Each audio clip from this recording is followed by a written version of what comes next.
ఏ దేశమైనా tourism అభివృద్ధి చెందాలని కోరుకుంటుంది. తమ దేశాన్ని పర్యటించడం ద్వారా ఆర్థిక ప్రయోజనం కలిగించే టూరిస్టులను ఆ దేశ ప్రజలు గౌరవంగా చూస్తారు, మనస్ఫూర్తిగా ఆహ్వానిస్తారు, మళ్లీ మళ్లీ రావాలని కోరుకుంటారు. కానీ స్పెయిన్ దేశంలో మాత్రం అందుకు పూర్తి వ్యతిరేకంగా జరుగుతోంది. అక్కడ నానాటికి పెరిగిపోయిన పర్యాటక రంగం స్థానిక ప్రజలకు చిరాకు పుట్టిస్తోంది. పర్యాటకం మితిమీరుతుండడం కారణంగా పౌరులకు కలుగుతున్న అసౌకర్యాలను నిరసిస్తూ స్పెయిన్ లోని బార్సిలోనా, మల్కోర్కా ప్రాంతాల్లో ఆందోళనకారులు ప్రదర్శనలు నిర్వహించారు. ఈ రెండు ప్రాంతాల్లో నిరసనకారులు పర్యాటకులపై బొమ్మ తుపాకులతో నీళ్లు చిమ్మి అది పర్యాటకంపై తమ ఆగ్రహాన్ని తెలియజేశారు. ప్రభుత్వం అనుసరిస్తున్న పర్యాటక ఆర్థిక నమూనా కారణంగా తమకు ఇల్లు లభించడం లేదని, తమ పట్టణాల రూపురేఖలే మారిపోతున్నాయని వారు చెబుతున్నారు. దక్షిణ యూరప్ లోని ప్రధాన ప్రదేశాలకు పర్యాటకుల తాకిడి విపరీతంగా పెరిగిపోవడంపై తొలిసారిగా నిరసన ప్రదర్శన జరిగింది. మల్లోర్కాలోని కొన్ని వేల మంది ఈ నిరసనలో పాల్గొన్నారు. దేశంలోని ఇతర ప్రధాన పట్టణాల్లోనూ నిరసనలు జరిగాయి. ఇటలీలోని వెనీస్, పోర్చుగల్ రాజధాని లిస్బన్ నగరాల్లోనూ నిరసన ప్రదర్శనలు వెల్లువెత్తాయి. బార్సిలోనా నగరం జనాభా 17 లక్షలు. అయితే ఈ నగరాన్ని గత సంవత్సరం 1.55 కోట్ల మంది సందర్శించారు.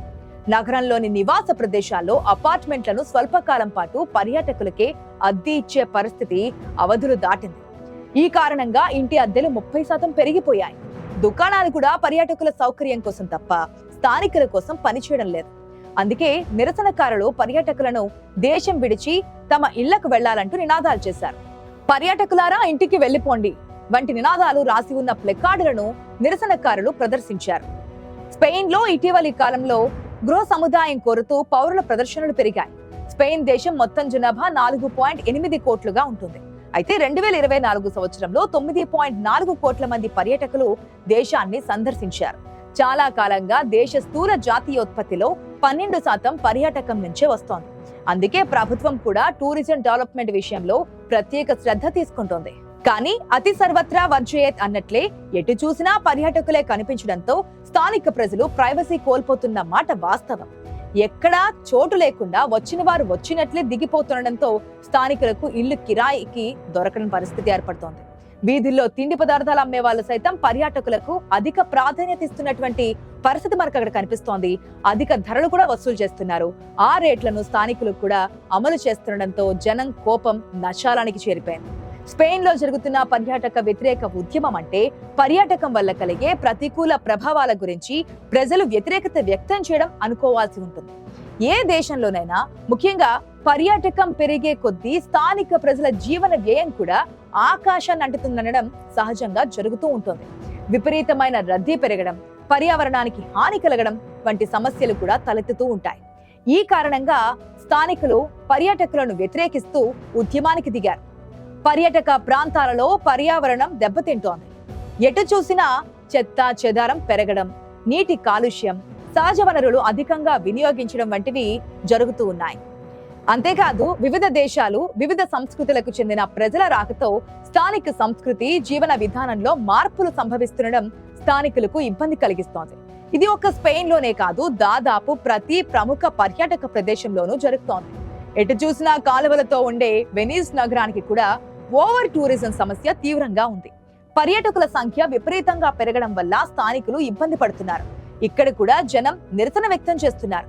అంతెందుకు, ఆ మధ్య బాగా పెరిగి ఆ తర్వాత బాగా తగ్గిపోయిన మాల్దీవులలో కూడా పర్యాటక వ్యతిరేక నినాదాలు వినిపిస్తున్నాయి.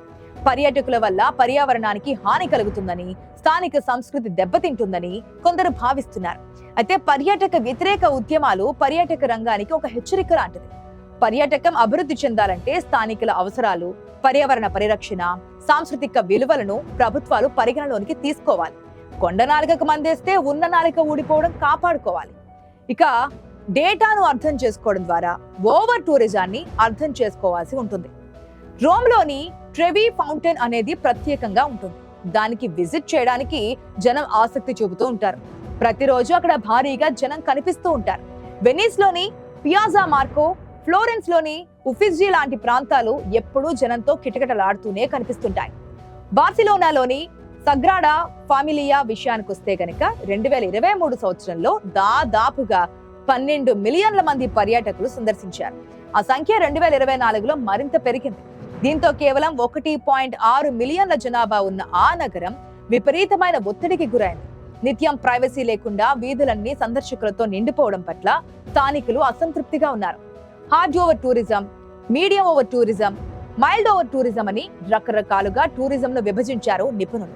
ఆయా ప్రాంతాలలో ఏర్పడిన రద్దీని బట్టి ప్రభుత్వం అక్కడ ప్రత్యేకమైన చర్యలు తీసుకోవాల్సి ఉంటుంది. అలా ఏడాది పొడవునా ఉండేలా టూరిజం పాలసీని తయారు చేసుకుంటున్నారన్నమాట. కానీ విపరీతమైన ఆదాయం వస్తుండటంతో నియమాలు, నిబంధనలు అటకెక్కుతున్నాయి. ఇది స్థానికులకు శాపంగా మారుతోంది. విపరీతంగా మాదక ద్రవ్యాలు వచ్చి చేరుతున్నాయి. దాంతో స్థానిక యువత ఆ మత్తులో జోగుతూ ఉన్నారు. ఇక్కడే పర్యాటకం అంటే ఏంటి అన్నది నిర్వచించాలని స్థానికులు కోరుకుంటున్నారు. టూరిజం అంటే ప్రయాణాలు చేయడం అని క్లుప్తంగా చెప్పవచ్చు. విశ్రాంతి, వ్యాపారం కోసం లేదా సందర్శన కోసం టూర్లు జరుగుతూ ఉంటాయి. 24 గంటలకు మించి 1 సంవత్సరానికి మించని సమయం గడిపితే గనక అలాంటి వారిని పర్యాటకులుగా ప్రపంచ పర్యాటక సంస్థ నిర్వచించింది. విదేశీ పాస్పోర్ట్ కలిగి విశ్రాంతి, వినోదం, వైద్యం, మత సంబంధ కార్యక్రమం, క్రీడలు, వ్యాపారం, సభలు, సమావేశాల కోసం భారతదేశాన్ని సందర్శించడం, వారు 1 రోజు కంటే ఎక్కువ, 1 సంవత్సరం కంటే తక్కువ కాలం గడిపిన విదేశీయుడు మనకు విదేశీ పర్యాటకుడు అవుతాడు.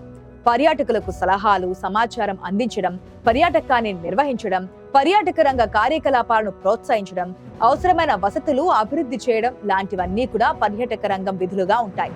అది మన దేశ టూరిజం పాలసీగా ఉంటుంది.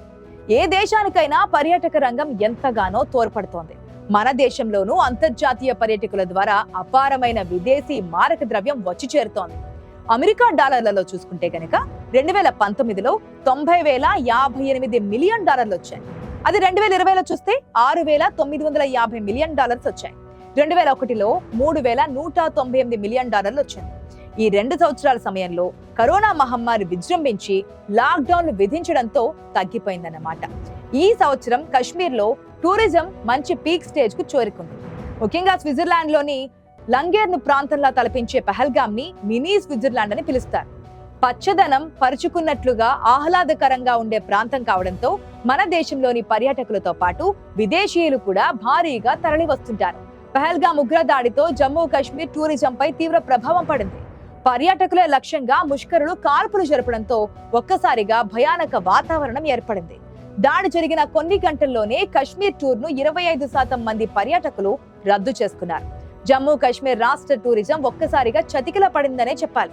దీనివల్ల కశ్మీరీల ఉపాధితో పాటు ఆర్థిక వ్యవస్థ తీవ్రంగా నష్టపోయే ప్రమాదం ఏర్పడింది. దాడి కారణంగా ఇక్కడికి వచ్చేందుకు టూరిస్టులు భయపడుతున్నారు.